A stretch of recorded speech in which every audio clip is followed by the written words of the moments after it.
nuestras Biblias allí en el Evangelio de Juan, en el capítulo 4, y vamos a leer el versículo 24.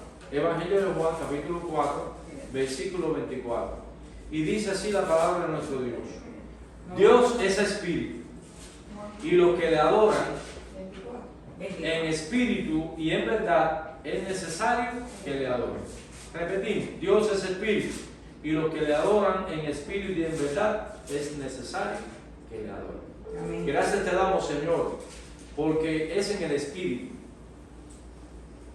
la adoración que a ti te agrada. Amén. Toda obra, Señor, del maligno sea reprendida, y nosotros en esta mañana podamos tener la bendición maravillosa de contar con tu presencia a la hora de exponer y de recibir tu palabra en nuestro corazón. Oramos hasta las gracias en tu nombre, Jesús. Amén. Amén. Bien, hermanos, este es el cuarto tema sobre el reino de Dios, que tiene que ver con los diferentes enfoques que hemos ido estudiando acerca de este importantísimo tema doctrinal teológico. Vimos el enfoque nacionalista, vimos el enfoque evolucionista, vimos el enfoque eclesiástico, y ahora vamos a ver nuestro enfoque, que es el enfoque espiritual, el enfoque que defendemos en nuestra iglesia. Y vamos a ver algunos puntos que sustentan esta enseñanza. Primero, dice aquí Juan capítulo 4, versículo 24, como hemos leído, Dios es espíritu. Es una definición sumamente importante, porque el reino de Dios está fundado sobre Dios, que es un ser espiritual.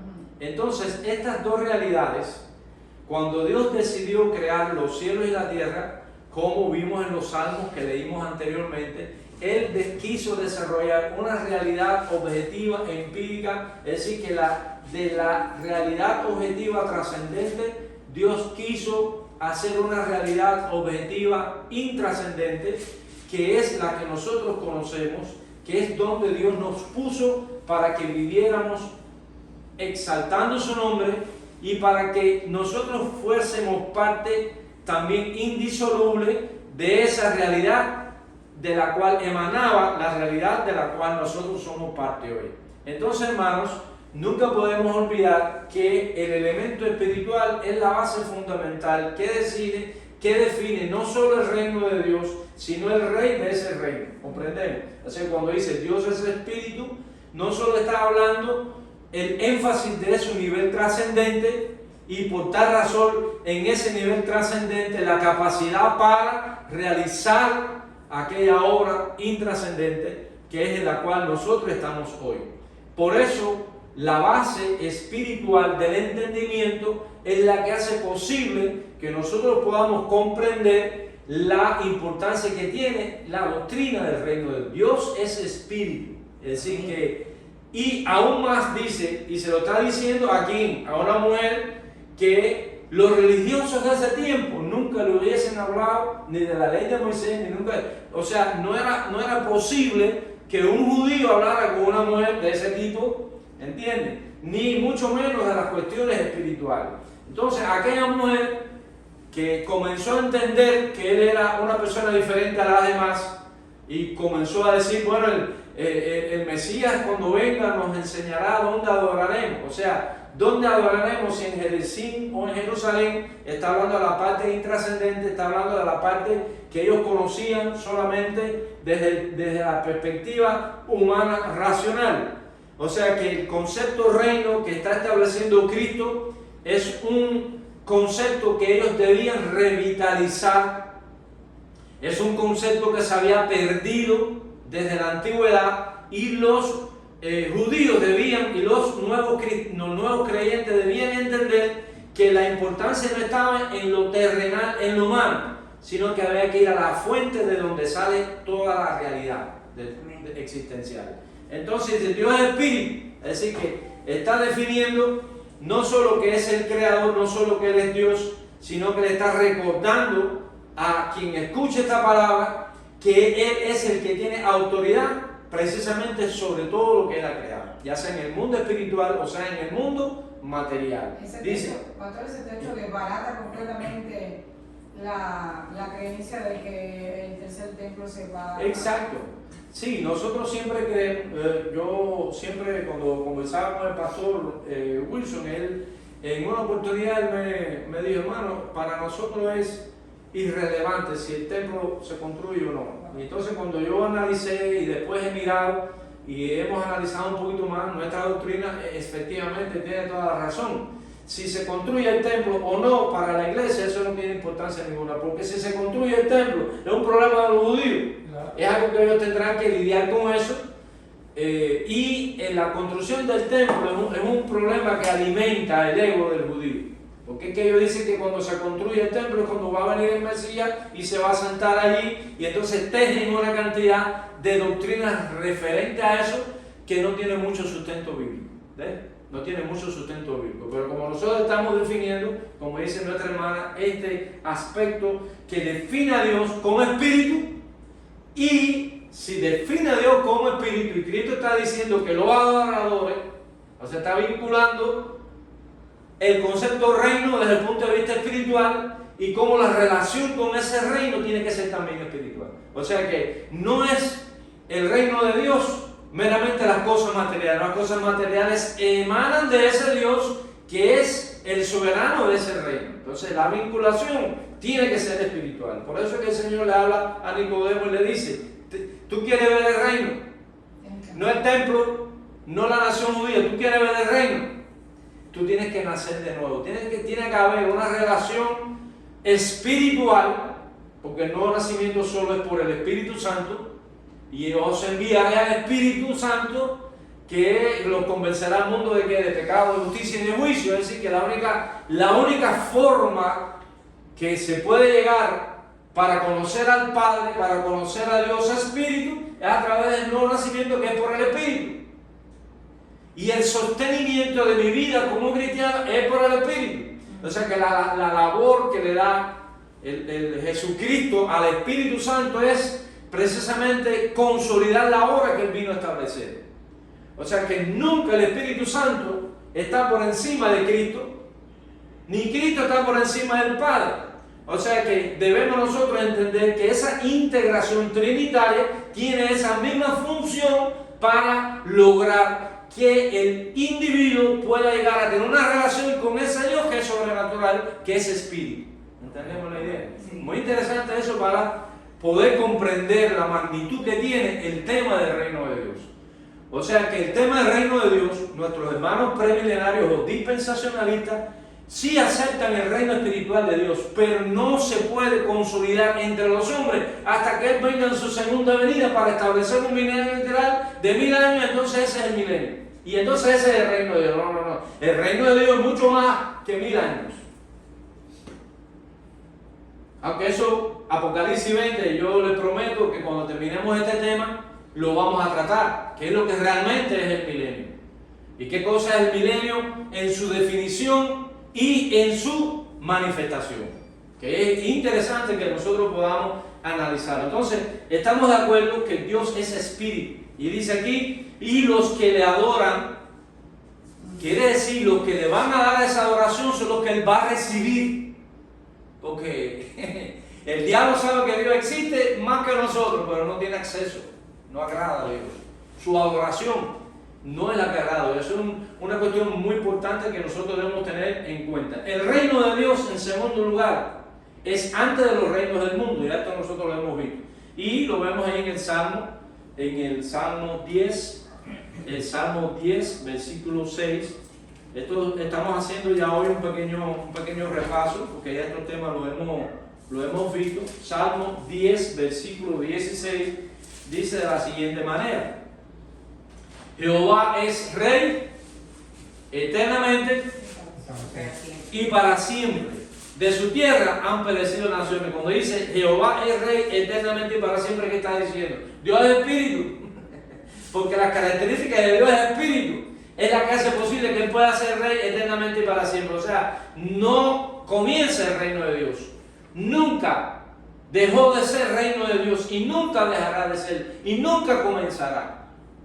¿Entienden? Es decir, que esta doctrina define con mucha claridad la postura que debe tener un cristiano frente a las Escrituras para entender a Dios. Y ahora lo vamos a ver con más claridad. Tercer lugar, porque yo creo que eso es claro, creo que eso nosotros entendemos, todos los versículos que le dimos en los estudios anteriores, que definen, que pone de manifiesto que Dios es Rey, eternamente y para siempre. Si Dios es eternamente y para siempre Rey, todo lo que está bajo Él sirve a esa idea y va en esa dirección. Nosotros somos parte de ese reino. Nada está fuera de la autoridad y del poder de Dios. ¿Estamos de acuerdo en eso, verdad? Ahora, la soberanía de Dios se fundamenta en su derecho como creador. ¿Comprendemos eso? Vimos que Él es espíritu, vimos que el reino de Dios antes de los reinos del mundo, y ahora vemos que la soberanía de Dios es la que fundamenta su derecho como creador. Apocalipsis 4:11, rapidito. Estamos usando un versículo nada más porque como estamos haciendo como una especie de resumen, no vamos a usar demasiados textos. Apocalipsis capítulo 4 y el versículo 11 dice de la siguiente manera: Señor, digno eres de recibir la gloria y la honra y el poder. Eso es exclusivo.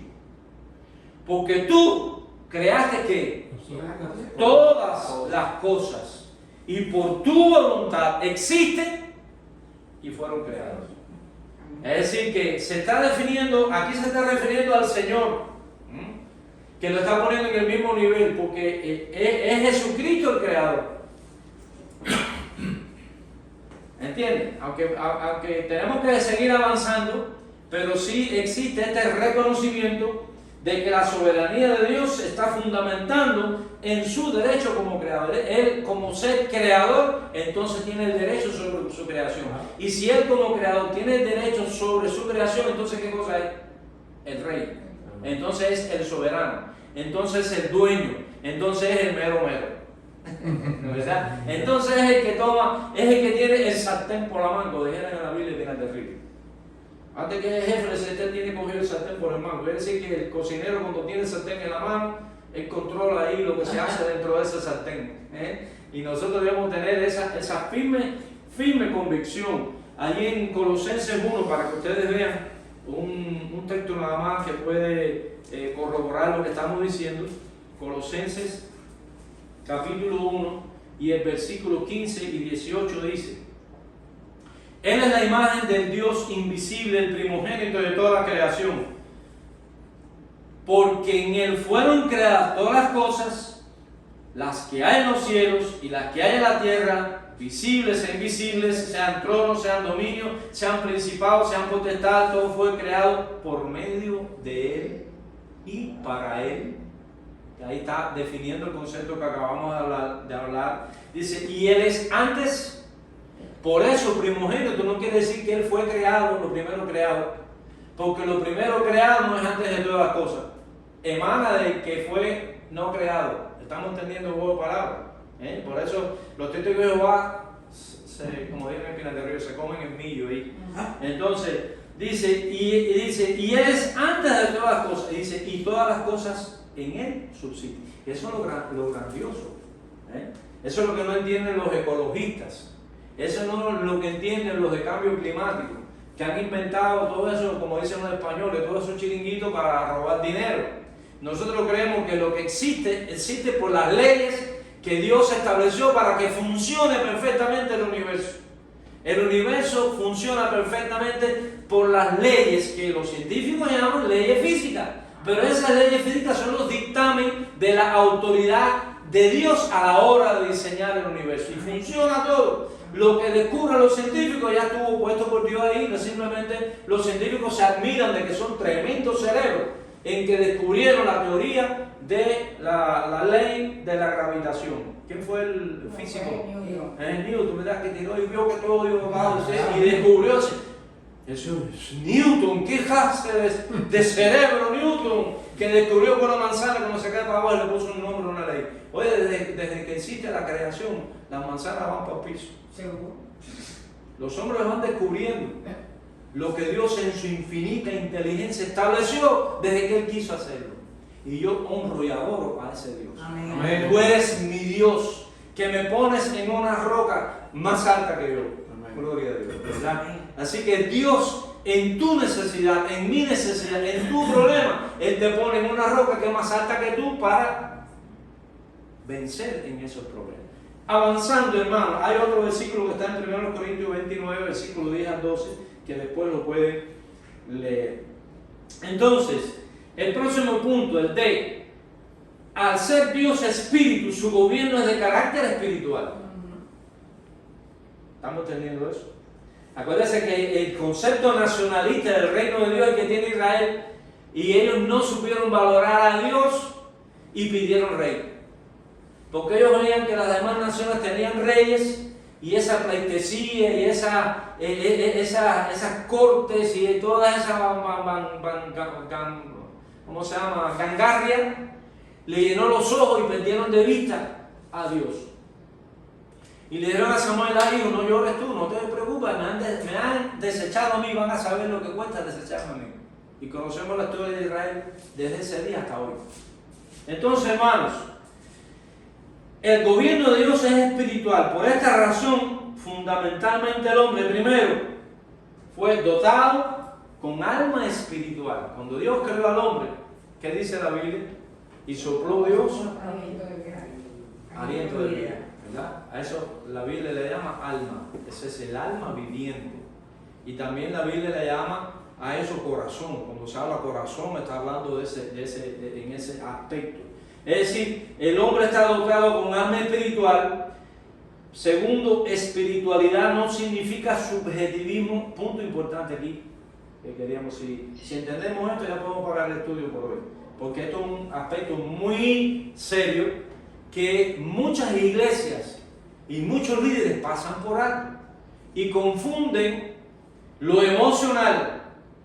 Y llega el momento que lo emocional va tanto a lo subjetivo que se quedan vacíos del elemento espiritual donde debe descansar nuestras definiciones de fe, que es lo que define que nuestro corazón y nuestra alma esté identificada con ese soberano rey.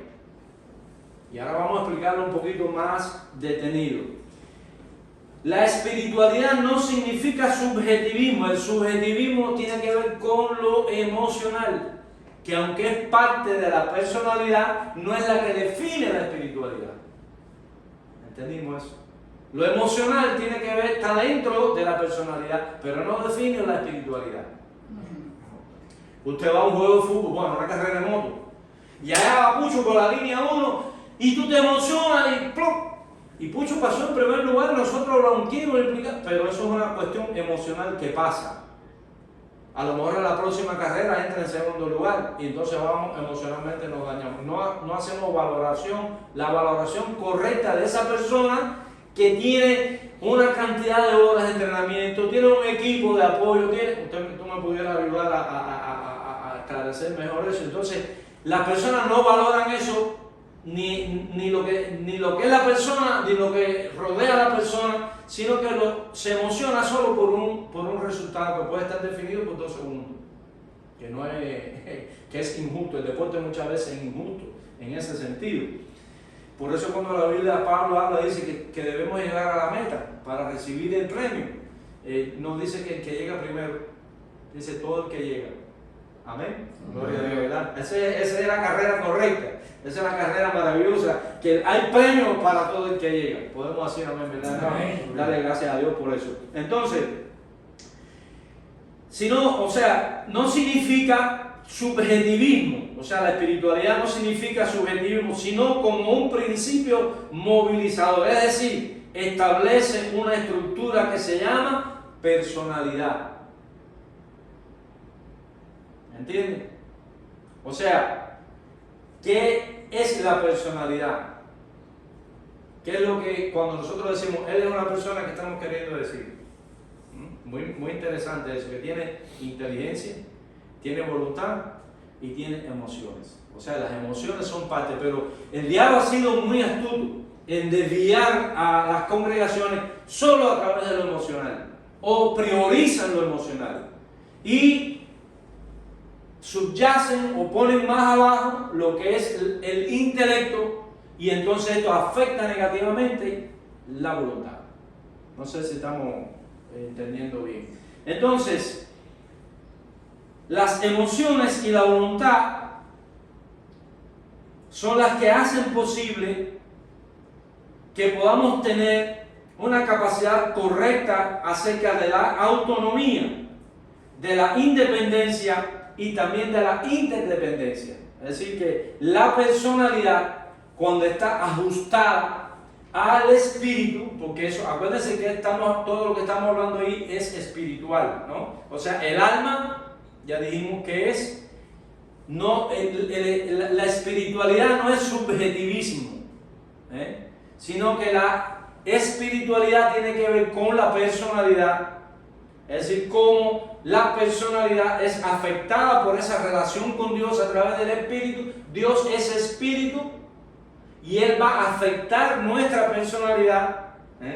Por eso se llama alma. La vinculación entre el Espíritu Santo de Dios y el hombre es a través del alma, que es el corazón, que es donde está centrada la personalidad, voluntad, mente y emociones.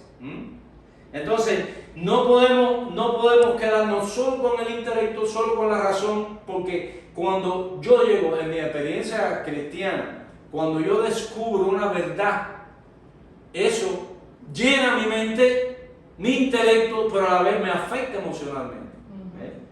Y al estar afectado emocionalmente porque tengo una experiencia intelectual, doctrinal, bíblica correcta, me hace tomar decisiones firmes en cuanto a la definición de ese ser que se llama Dios, para seguirlo en obediencia y ajustarme a los designios de ese soberano que creó los cielos y la tierra y me creó a mí. Podemos entender eso, ¿verdad? No creo que sea tan difícil. Ahora, siguiendo un poquito más adelante, los reinos de este mundo surgen como consecuencia de la ausencia del reino de Dios. Eso yo creo que es bien fácil de comprender.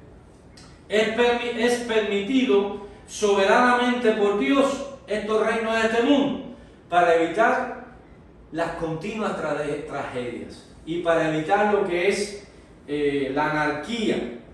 Es decir, que ustedes notan que hubo una época en el pueblo de Israel, que es el libro de los jueces. ¿Cómo termina el libro de los jueces? ¿Cómo dice al final el libro de los jueces?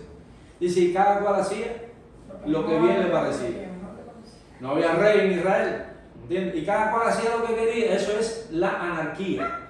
Ahora, la anarquía como movimiento en este tiempo es los antigobiernos o los antisistemas. Son los que van rompiendo todo. Usted no ve cómo estamos viviendo hoy. O sea que no es que están desarrollándose nuevas conceptualizaciones, sino solo son nuevos términos, pero que empujan al hombre a tomar las decisiones y a hacer lo que siempre ha hecho, ir contra Dios y contra la autoridad. Y esto lo dijimos yo creo en la clase anterior. Hay tres cosas que representan a Dios en la tierra. ¿Qué cosas son? La iglesia, Israel y la democracia, sobre todo la democracia americana. Mire, échele una ojeadita al mundo para que usted vea que todo lo que los hombres están definiendo va en contra de eso. ¿Ustedes se han puesto a pensar en eso? Es contra que no puedes hablar de Cristo que te odian. No. ¿Ustedes no han visto la proliferación del Islam en el mundo hoy? Solo a través de la explosión demográfica ya tienen controlado Europa completa.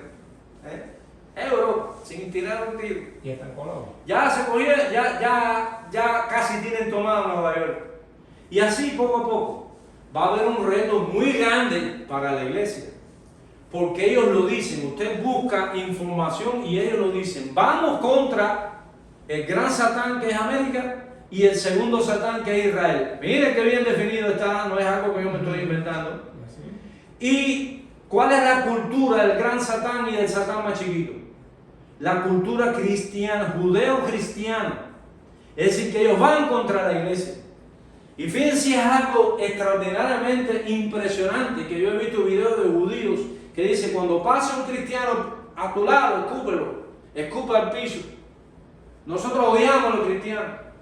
Los judíos, muchos judíos ortodoxos les están enseñando eso. Vas a ver a un del Islam y dice, si no te sometes al Islam te cortamos el cuello. Es decir que solo por la gracia de Dios podemos sobrevivir en este mundo. Amén. Porque Dios es espíritu.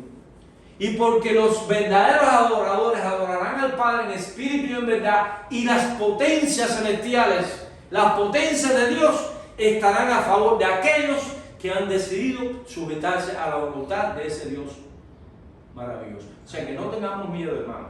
O sea, que hay más de 365 veces en la Biblia, no temas o no temáis.